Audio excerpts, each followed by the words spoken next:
ನಮಸ್ಕಾರ ಪ್ರೇಕ್ಷಕರೇ, ನೀವು ನೋಡುತ್ತಿರುವುದು ಜಾಗತಿಕ ನ್ಯೂಸ್. ಮಳೆಗಾಲದಲ್ಲಿ ಗರ್ಜಿಸಿ ಗ್ರಾಮಗಳನ್ನು ನಡುಗಿಸುವ ಭೀಮೆ ಇಂದು ಅದೇ ನದಿ ಬತ್ತಿ ಹೋಗಿ ಕೊಳಚೆಯಾಗಿದೆ. ನೀರಿಲ್ಲದೆ ತಬಕಿಸುತ್ತಿರುವ ದನಕರುಗಳು, ಕೊಡಗಳನ್ನು ಹಿಡಿದು ಮೈಲುಗಳಷ್ಟು ನಡೆದು ನೀರು ತರಬೇಕಾದ ತಾಯಂದಿರು, ಕಣ್ಣೆದುರೇ ಒಣಗಿತಿರುವ ಬೆಳೆ. ಇದು ಕಥೆಯಲ್ಲ, ಇದು ನಿಜಸ್ಥಿತಿ. ವಿಜಯಪುರ ಜಿಲ್ಲೆಯ ಚಡಚಣ ತಾಲೂಕು, ದಿನಾಂಕ 16/7/2026.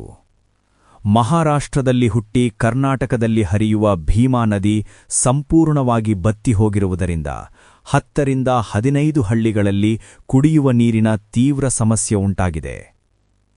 ನೀರಿಗಾಗಿ ಪರದಾಡುತ್ತಿರುವ ಹಳ್ಳಿಗಳು: ಉಮರಾಣಿ ಕೆಳಭಾಗ, ಟಾಕಳಿ, ತದ್ದೇವಾಡಿ, ಕೆರೂರ, ಮರಗುರ, ಮನಕಲಗಿ, ಧೂಳಕೇಡ, ಶಿರ್ನಾಳ, ಶಿರುಗುರ, ಹಣಚ್ಚಿ, ಚೇಣೇಗಾಂವ್, ಹಿಂಗಣಿ, ಗುಡ್ಡೇವಾಡ ಸೇರಿದಂತೆ ಅನೇಕ ಗ್ರಾಮಗಳು ನೀರಿಗಾಗಿ ಹೋರಾಡುತ್ತಿವೆ.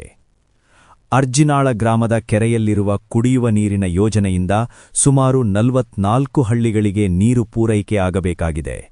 ಆದರೆ ನದಿ ಬತ್ತಿರುವ ಕಾರಣ ಆ ಯೋಜನೆಯೂ ಸಂಕಷ್ಟದ ಹಂತದಲ್ಲಿದೆ. ರೈತರ ಸಂಕಷ್ಟ: ಮಳೆಗಾಲದಲ್ಲಿ ಪ್ರವಾಹ ತರುವ ಭೀಮೆ ಬೇಸಿಗೆಯ ಮುನ್ನವೇ ಬತ್ತಿ ಹೋಗಿರುವುದು ರೈತರ ಬದುಕಿಗೆ ದೊಡ್ಡ ಹೊಡೆತವಾಗಿದೆ. ಇದನ್ನೇ ನಂಬಿಕೊಂಡ ರೈತರು ಕಟಾವು ಮಾಡಿದ ಕಬ್ಬು, ಕುಳೆಕಬ್ಬು ಸರಿಯಾದ ಸಮಯದಲ್ಲಿ ನೀರು ಬಿಡಲಾಗದೆ ಬೆಳೆ ಭೀಕರವಾಗಿ ಒಣಗುತ್ತಿದೆ.